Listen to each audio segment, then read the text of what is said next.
So ಸದ್ಯಕ್ಕೆ power share ವಾರ್ಗೆ break ಬಿದ್ದಿದೆ. ಆದರೆ ಡಿ ಕೆ ಶಿವಕುಮಾರ್ ತುಂಬ ಕಾನ್ಫಿಡೆನ್ಸ್ನಲ್ಲಿದ್ದಾರೆ. ಪಾರ್ಟಿ ನಮ್ಮ ಪರ ಇದೆ, ನನಗೆ ವಿಶ್ವಾಸ ಇದೆ. D C M D K she ಅವರದ್ದು ಈಗ ಸದ್ಯಕ್ಕೆ ಕಾದು ನೋಡೋ ತಂತ್ರ. ಹೈಕಮಾಂಡ್ ಬುಲಾವ್ ಜೊತೆಗೆ ಅವಸರ ಪಡೆದಿರೋದಕ್ಕೆ ಡಿ ಕೆ ಶಿವಕುಮಾರ್ ನಿರ್ಧಾರ ಮಾಡಿದಾರಂತೆ. ಪರಿಸ್ಥಿತಿ, ಸಮಯ, ಸಂದರ್ಭ ಎಲ್ಲವೂ ಕೂಡ ಕಾದು ನೋಡುವಂತೆ ಮಾಡ್ತಾ ಅವ್ರನ್ನ. ಯಾವುದಕ್ಕೂ ಇರಲಿ ತಾಳ್ಮೆ ಅಂತಕ್ಕಂಥದ್ದು ಬಜೆಟ್ ತನಕ ಡಿ ಕೆ ಶಿವಕುಮಾರ್ ಲೆಕ್ಕಾಚಾರ. ಅಳೆದು ತೂಗಿ ಪ್ರತಿ ಹೆಜ್ಜೆಯನ್ನು ಇಡ್ತಾ ಇದ್ದಾರೆ D C M D K Shivakumar. ಬಂದ್ರೆ ಪ್ರಕೃತಿ, ಕಡದರೆ ಆಕೃತಿ, ಪೂಜಿಸಿದರೆ ಸಂಸ್ಕೃತಿ. ಹಂಗೆ ಬಂಡೆ ಸುಮ್ಮನೆ ಈಗ ಅಲ್ಲೇನೋ ಮಾಡ್ತಾ ಇದ್ರಪ್ಪ, ಗಲ್ಲು ಏಟು ಹೊಡಿತಾ ಇರ್ಬೇಕಲ್ಲ.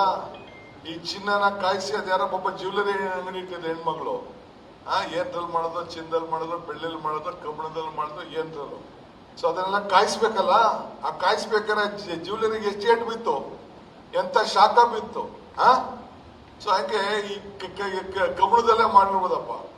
ಆ ಕಬ್ಬಿಣ ಏನು ಆಯ್ತದೆ, ಕತ್ರಿನೂ ಮಾಡ್ಬೋದು, ಸೂಜಿನೂ ಮಾಡ್ಬೋದು. ಕತ್ರಿಲಿ 2 ಭಾಗನೂ ಮಾಡ್ಬೋದು, ಸೂಜಿನೂ ಬಲಿರ್ಬೋದು.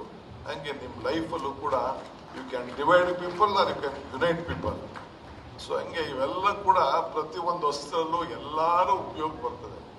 ಆಮೇಲೆ ಯಾರನ್ನೂ ನೀವು ಇವನ್ ಕೇಳಿ ಏನೂ ಆಗುದಿಲ್ಲ, ಬರೀ ಅವನು ಮಾತ್ರ ಇದು, ಬರೀ ಪ್ರಕಾಶ್ ಮಾತ್ರ ಇದು, ಇವ್ರು ಮಾತ್ರ ಇದು ಅಂತ ನೀವು ಯಾರನ್ನೂ you don't underestimate anyone. ಇವ್ರಿಗೆ ಎಲ್ಲರೂ ಕೂಡ ಇದೆ. ಈಗ ನಾನು ಸಗಣಿ ಹೇಳಿದೆ, ಸಗಣಿ ಬಿಸಾಕಿದ ತಕ್ಷಣ ಆಯ್ತು ಅದು ಒಣಗೋಯ್ತದೆ, ಇದನ್ನ ಬೆಣ್ಣೆ ಮಾಡ್ಕೋಬಹುದು, ಗೊಬ್ಬರ ಆಯ್ತದೆ, ಏನಾದ್ರು ಆಗೋಯ್ತದೆ. ನಾನೊಂದು ಮಾತು ನಿಮ್ಗೆ ಹೇಳ್ತಾ ಇರ್ತೀನಿ ಆಗಾಗ, ದೇವ್ರು ವರನೂ ಕೊಡುದಿಲ್ಲ, ಶಾಪನೂ ಕೊಡುದಿಲ್ಲ, ಅವಕಾಶ ಮಾತ್ರ ಕೊಡ್ತಾನೆ. ಕೊಟ್ಟಂತ ಅವಕಾಶದಲ್ಲಿ ತಾವು ಸರಿಯಾದ ರೀತಿ ಶ್ರಮ ಪಟ್ಟು ಕೆಲಸ ಮಾಡಬೇಕು ಅಂತೇಳಿ. ನಿಂಬೆಗಿಂ ಹುಳಿ ಇಲ್ಲ, ದುಂಬಿಗಿಂ ಕರಿ ಇಲ್ಲ, ಶಂಭುಕಿನ್ನ ಅಧಿಕ ದೇವರಿಲ್ಲ ಅಂದ್ರೆ ನಿಂಬೆಹಣ್ಣು ಇದೆಯಲ್ಲ, ಈ ನಿಂಬೆಹಣ್ಣು ಎಲ್ಲಾ ಹುಳಿಗಳಕ್ಕಿಂತ ಶ್ರೇಷ್ಠವಾದಂತ ಹುಳಿ ಅಂತೆ. ಮಾವಿನ ಹುಳಿ, ಹುಣಸೆಹಣ್ಣು ಹುಳಿ, ದ್ರಾಕ್ಷಿ ಹುಳಿ ಎಲ್ಲ.